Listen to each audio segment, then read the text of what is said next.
dear friends, to our time of devotional reflection for Wednesday, May the 17th, 2023. I'm Brian J. Munro, pastor of Kitimat First Baptist Church in beautiful Kitimat, British Columbia. And this year we're following John MacArthur's devotional book entitled Drawing Near, Daily Readings for a Deeper Faith. Today's entry is entitled Overcoming Pessimism, in brackets, Philip. Matthew chapter 10, verse 3 reminds us the 12 apostles included Philip. And our thought for today is, pessimism will blind you to the sufficiency of God's resources. Pastor MacArthur writes, "It's been said that an optimist sees a glass half full while a pessimist sees it half empty. An optimist sees opportunities. A pessimist sees obstacles." In one sense, Philip was an optimist. He recognized Jesus as the Messiah and immediately saw an opportunity to share his discovery with Nathanael. In another sense, Philip was a pessimist because on occasions he failed to see what Christ could accomplish despite the apparent obstacles. One such occasion, Jesus had just finished teaching and healing a crowd of thousands of people. Night was falling, and the people were beginning to get hungry. Apparently, Philip was responsible for the food, so Jesus asked him, "Where are we to buy bread that these may eat?" That's recorded in the Gospel of John, chapter 6, verse 5.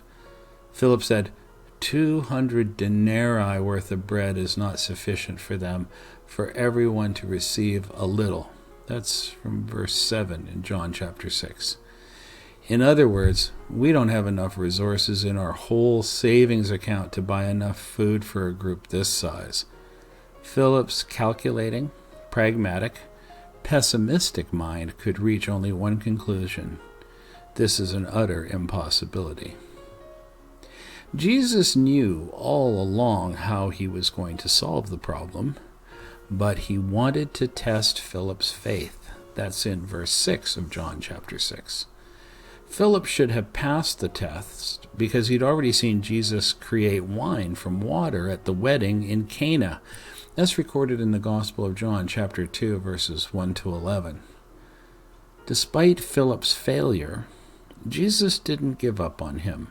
Instead, from 5 barley loaves and 2 fish, he created enough food to feed the entire crowd, thus replacing Philip's pessimism with a reaffirmation of divine sufficiency. There's a little of Philip in each of us. We've experienced God's saving power and have seen him answer prayer, and yet there are times when we let pessimism rob us of the joy of seeing him work through obstacles in our lives. Don't let that happen to you. Keep your eyes on Christ and trust in his sufficiency. He will never fail you. Dear friends, I commend you for having taken just a few moments out of your day to listen to this devotional reflection and consider the truth in it. I've taken Pastor MacArthur's suggestions for prayer and for further study, and I've recorded them in the description portion of this video so that you can follow up with those. And I strongly urge you to, because I know you will benefit greatly from doing that little bit of extra devotional work.